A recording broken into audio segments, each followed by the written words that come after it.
Welcome back to Tifosi Time, your soon-to-be favorite Serie A podcast.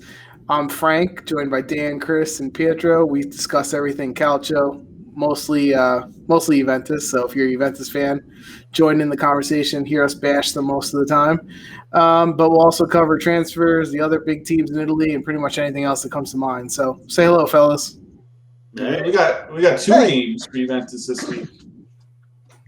Yeah. Two games. Two games. And do I dare say some positive stuff this week?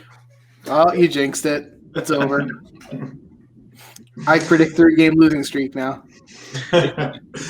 Let's get into it. Let's go to the first game, the midweek game, where it was the makeup game from beginning of the season with the COVID cancellation, right? So we finally get this game. And the funny thing about this game, yes, Juventus won, but Juventus had people with COVID this time, and Napoli was 100%. That's the annoying part about it, but it's never a perfect system. Yeah, 2-1. But one of them was Bonucci, so we don't really care. Yeah, no, that was a positive. Yeah, that's a plus. Go ahead. So who wants to start off? It was nice to see Dybala back, right? Yeah, I mean that's the biggest takeaway from the game for me is Dybala's back and he scores, and that was such a big goal. I don't even care about anything else that happened in that game. Is that the fact that he scored and that every single person tackled him, after he scored, because they know how much it meant to him. They know how much he means to the team. That's why right there alone you can't sell him. Like, you lose him, your team is done. So that's my one takeaway from the game, is that he means more to the team more than what people think. I agree. I don't think you're going to get a different argument from us. I think we all want Dybala to stay. Yeah, I will. I doubt whether or not Juventus sees that he means that much to the team. That I still have my doubts, but I do think obviously we should be building around Dybala, right, moving forward. But yeah, it was great to see him score. I think a big weight lifted off his chest for sure, and it was great to see the team support him. They could tell that it meant a lot, which was good. Yeah, I mean, honestly, they played a decent game versus Napoli. I predicted a 3-1 loss just because they had been playing so bad. Craig, the enthusiasm by the player, right? He showed one thing about Juventus team this year, because I believe there is a two group in the player, one for Ronaldo and one for Dybala. Yeah, I see the that. most I think is for Dybala, although he didn't do nothing this year because he injured. But as a team player, they show a little bit about who's for the team and who's for himself.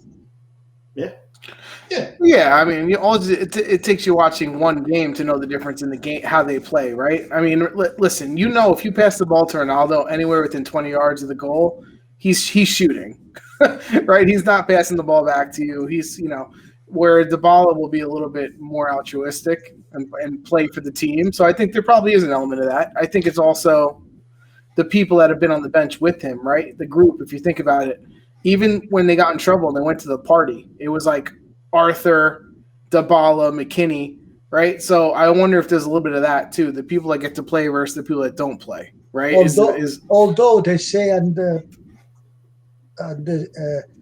dinner there was more than those three. Oh, who were the others? People that left before. They were smart. I don't know, before the police came. Nice.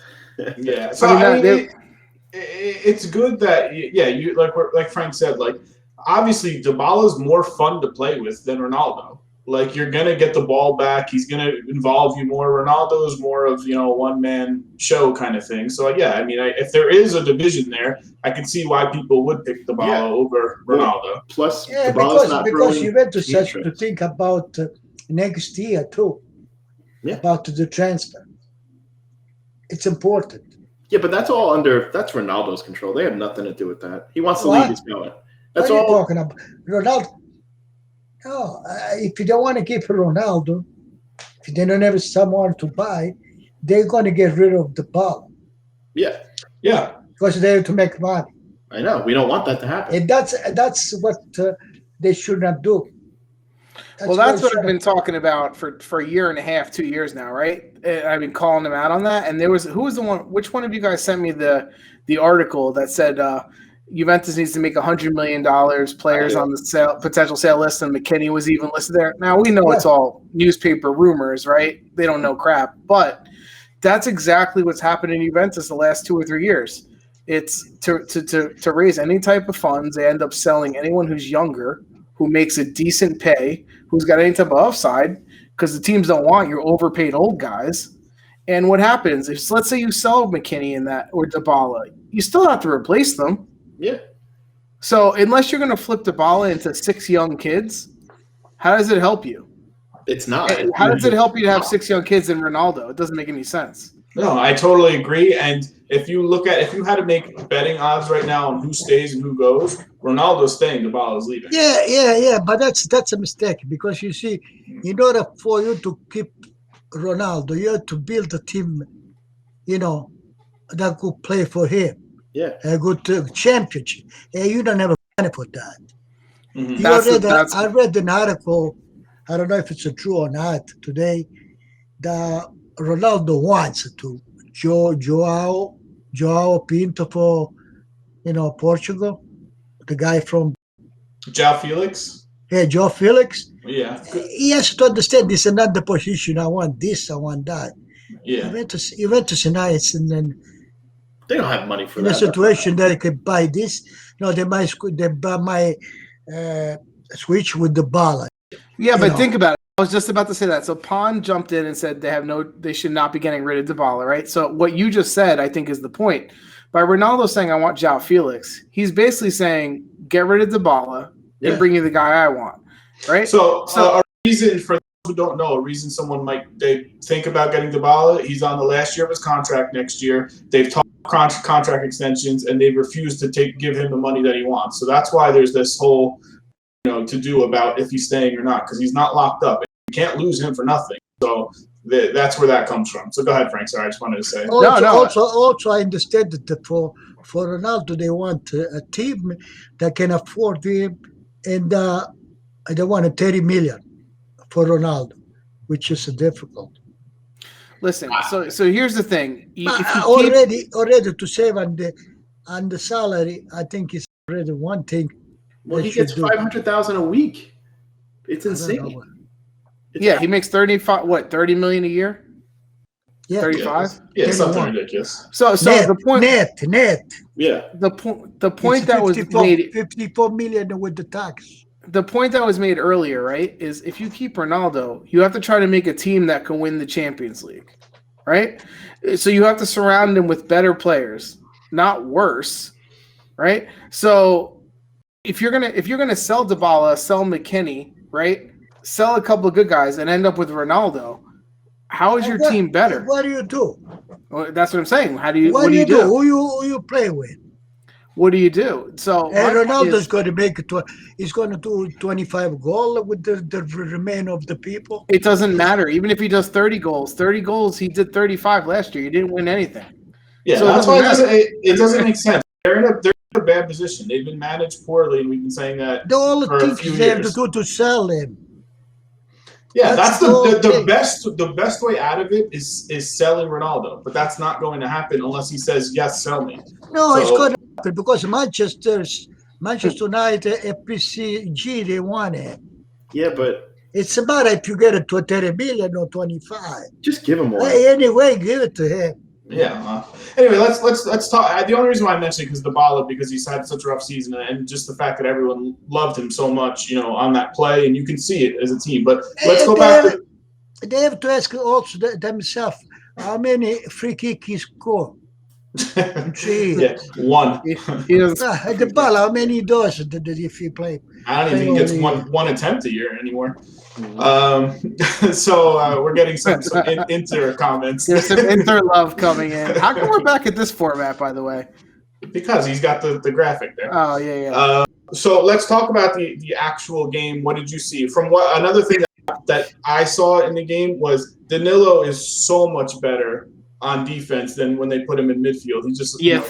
He's just lost in the midfield. One game on midfield. The first time he put him midfield, he played okay. He played okay. I That was an prefer him emergency to play situation. defense. I think he's a competent fullback. Like, keep him at fullback. He's not a midfielder. They played him in midfield one game out of emergency. He played okay, and then all of a sudden he tried the second game, and you saw every defect he had. He's a defender. This year he's been a solid defender. Like, let's not try to. Yeah. It's like these coaches that try to make a fullback that attacks really well up from the back tries to make him a wing, and all of a sudden he stinks. Right? There's different elements of where you are in the field and how you see it and how you can react to the play. It's different. Like, you can't just put Danilo in midfield and go, well, you don't have the right positioning. You're slower to read the game in that position. Like, you're not great technically. So what do you expect them to do? Yeah. Yeah. What are your guys' thoughts on Buffon starting after that terrible game by Szczesny against Benevento? Was that a shock to you guys? No, I think Buffon should start the rest of the games. And they should sell Szczesny and try to get some money for him. And he made some pretty good saves. He made a couple decent saves that were pretty clutch. Why are you acting surprised? It's been 43 years the guy's been doing the same thing. 43 years. I mean, the guy came out of his mom making saves. I'm pretty sure. Like, come on. I mean, why are we? He's not worse than Szczesny. Did you guys notice players that had the ball were like actually attacking and dribbling and trying to take players one-on-one and like creating opportunities? Like, we have the talent to do that. I don't understand why they don't do it more. And when they do, they're creating chances. They need to do stuff like that more. I posted that kind of comment on one of the Juve Reddit thread. I said, why did it take 30-plus games for this team to start running and try to play one-touch passing? I don't understand. Let me ask you something, though. Okay, so because that's the question, right? So was this game versus Napoli a result of them knowing their back was against the wall and the Champions League was at risk, right? And they just, rose to the occasion because it was Napoli. Was it a case of how Napoli plays allows us to play a little bit different, right? No, because you saw it against Genoa. Yeah, they did it. They did it against Genoa this weekend too. Yeah, they did play 2 good games in a row, and actually that was what I said when they beat Napoli. I said, the real test will be, do they win? 2 games in a row. No, wait, hold a minute. It wasn't full 90 minutes. Two half time are good. That's better than what we've had, though. Even when Napoli started with Napoli, the second half Napoli took over. Yeah, it's the halftime speeches. I mean, we had the 3-4 chances to score, to score, and we missed in the second half, right? They took over. The same did in Genoa. When Osimhen came in for Napoli, he changed the game for them. They played differently when Osimhen came in, taking Mertens out and giving them something different up top. So, yeah, he's right. Napoli had a better second half than Juventus. They haven't given a full 90 minutes, but still, that I'll take that 45 minutes over the that I've seen the rest of the season. It was decent. It was a little enjoyable to watch. Do you buy the players are playing for Pirlo, or were they just playing for themselves? I want for Pirlo. No, because let's be fair. We questioned whether or not they were going to show up, right? Gattuso's players versus Pirlo players. We said they don't. Pirlo doesn't inspire. So why did they play good? Frank, they know all the players. All they know they are in doubt. Yep, absolutely. So that was my question. They're playing for themselves. I agree. They play for themselves now. Because they must have told her, this is a risk. Nobody stay here. A perfect example. You hear the rumors now Morata is not going to get kept. They're going to send him back. You see the difference he's playing now? He's running more. He's trying to get more involved. He hears this crap that they're saying, oh, you're going back to Atletico. He doesn't want to go back to Atletico. So he's starting to play like he did in the beginning of the season.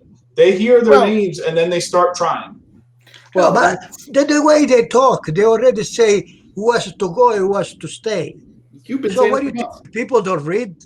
Of course they do. They know. Especially this team, please. They're all first of all, if it takes you reading your name in the newspaper to start trying harder, then that's a problem, right? Like, I want to give Morata more credit than that. I want to say he was a little injured, a little out of form, and he's coming back into form. Not that I started scared. I noticed something between from the 2 games. With Genoa, Szczesny, he looked like he started to talk. Maybe after this case, Buffon talk. Maybe they finally got to him and said, listen, can you start doing something? Can you start acting like a number 1 goalie? Who knows? No, come on. This stuff is not you. He's been on the team for 3 years. You think now in week 31 they started to tell him start talking? Come on. Now with the no fan, You hear what everything was under the field. Yeah, or lack You, of. you had the Buffon, now you had the chest. I But I will was tell saying you. that You we've had been the saying that. chest. So I will tell you, we've been ragging on Pirlo all year to say something on the sideline. I actually heard him these last 2 games. I don't know if the mic was closer to him. He was telling people, "Don't foul, hold him there, don't foul." Like I actually heard him on the mics, which was I never hear. So I don't know. Maybe something got up his ass too because he The never bar says is anything. being set so low. We heard. I'm our just coach saying talk. he's literally. I don't even know what his voice sounds like. That's how Yeah. little he's talked. Yeah, you know? but that's like I don't know. Gattuso's having a stroke on the sideline. Like, come on. You don't have to have a stroke though, but at least coach do something. And I actually heard him doing something, so I'll give him that. Listen, and this could have just as well been typical Napoli, right? Because don't forget, at the beginning of the year, I was talking junk on those teams because they're not consistent when it comes to the games. And we talk about the DNA of Juventus that knows how to win versus Napoli, right? And as much as we attack Juventus this year for not being up to where we need them to be, like, could it have just been Napoli doing the typical, like, in a big game they lost, they didn't show up? Wait. I think Napoli played terrible. Wait, Yeah, wait. They didn't play good. About Napoli, I tell you a story about Napoli. Napoli, he had some problem like Juventus.